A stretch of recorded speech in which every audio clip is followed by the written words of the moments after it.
സാമ്പത്തിക പ്രതിസന്ധിയിൽ ഒരു വശത്ത് കേരളം നട്ടം തിരിയുകയാണ്, മറുവശത്ത് നിയമനങ്ങൾ നടക്കുന്നില്ല എന്ന പരാതിയുമായി ഉദ്യോഗാർത്ഥികളും വിദ്യാർത്ഥികളുമൊക്കെ രംഗത്ത് വന്നുകൊണ്ടിരിക്കുന്ന സമയം.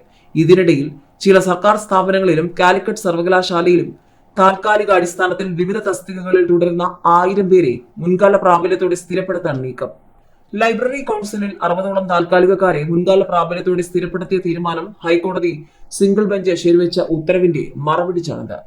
ടൂറിസം വകുപ്പ്, സിഡിറ്റ്, കെൽട്രോൺ, സ്കോൾ കേരള, LBS, വനിതാ കമ്മീഷൻ, യുവജന ക്ഷേമ ബോർഡ്, ചുമട്ടുതൊഴിലാളി ക്ഷേമ ബോർഡ്, സാക്ഷരതാ മിഷൻ, കയർ research institute, remote sensing centre, തുടർ വിദ്യാഭ്യാസ കേന്ദ്രം തുടങ്ങിയ സ്ഥാപനങ്ങളിലുള്ളവരെയാണ് സ്ഥിരപ്പെടുത്തുന്നത്. കെൽട്രോണിൽ 240, സിഡിറ്റിൽ 140 എന്നിവിടങ്ങളിലാണ് കൂടുതൽ പേരുള്ളത്. കാലിക്കറ്റ് സർവകലാശാലയിൽ VCയുടെ ഡ്രൈവർ ഉൾപ്പെടെ 30 പേരെ സ്ഥിരപ്പെടുത്താനാണ് നീക്കം. മുൻകാല പ്രാബല്യത്തോടെ സ്ഥിരപ്പെടുത്തിയാൽ ശമ്പള കുടിശ്ശികയടക്കം ലക്ഷങ്ങൾ ഓരോരുത്തർക്കും നൽകേണ്ടി വരും.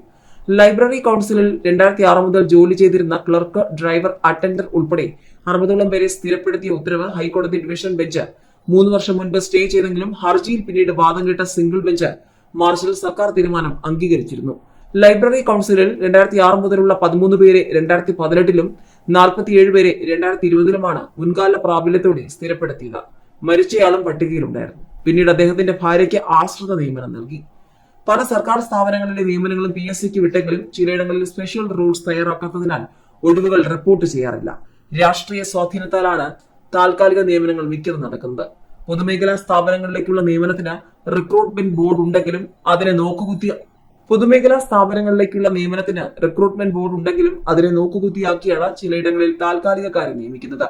കിഫ്ബി, KDISC, KFON എന്നിവിടങ്ങളിലും വൻ ശമ്പളത്തിൽ താൽക്കാലിക നിയമനങ്ങൾ നടന്നു.